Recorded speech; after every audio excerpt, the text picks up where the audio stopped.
10 years without a shower. This was my first time in a bathhouse since getting out of prison. I couldn't figure out the digital locker and kept making it beep. The owner stormed over ready to chew me out, but the second he saw my tattoos, the words died in his throat. In Korea, the more ink you have, the higher you rank on the streets. This punk kid tattooed his crush's name on himself and somehow became the big shot at school. He spotted me fresh out of the bath, standing next to the girl he liked, and kicked me across the room. Then he dragged me to an abandoned building and beat the hell out of me. But when my shirt got ripped open and my blue dragon tattoo showed, these kids finally realized how stupid they were. I pulled my shirt back together and walked out with my sister. But 10 years ago, I wasn't afraid of anything. I took on 6 thugs by myself. 1 ended up dead, 5 got hurt. I went to prison for manslaughter. The victim's mother came to see me. She could tell I wasn't a bad person, just someone who made one terrible mistake. She gave me a notebook and said if I could change, she'd forgive me. I treasured that thing, wrote down everything I wanted to do when I got out. It was the only comfort I had inside.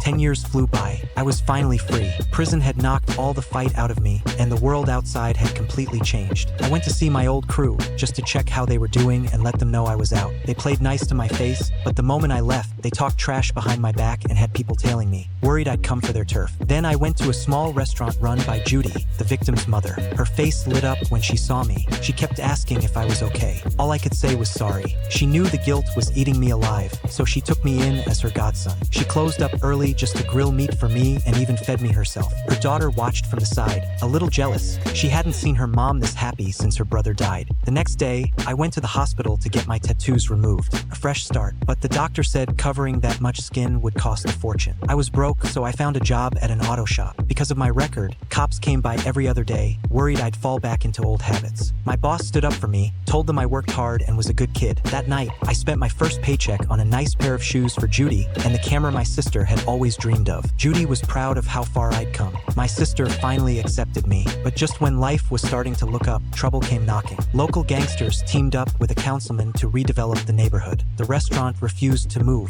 The councilman put out the word, whoever handled this problem would get the new nightclub. Nick jumped on it immediately. The next day, he showed up with his guys and started trashing the place. I stepped in to stop him. Nick swaggered and ready to flex, but the moment he saw me, he froze and told everyone to back off. He used to be one of my guys. He knew exactly what I was capable of. All that swagger vanished. He was just relieved he didn't have to fight me. I asked Judy why they came. She wouldn't tell me the truth, afraid I'd lose control. That night, the councilman's driver came to find me. He was in that fight 10 years ago. I crippled one of his legs, but he wasn't here for payback. He came to warn me the restaurant was being targeted. We needed to move before things got worse. Sure enough, the next day while I was gone, Nick came back with his crew.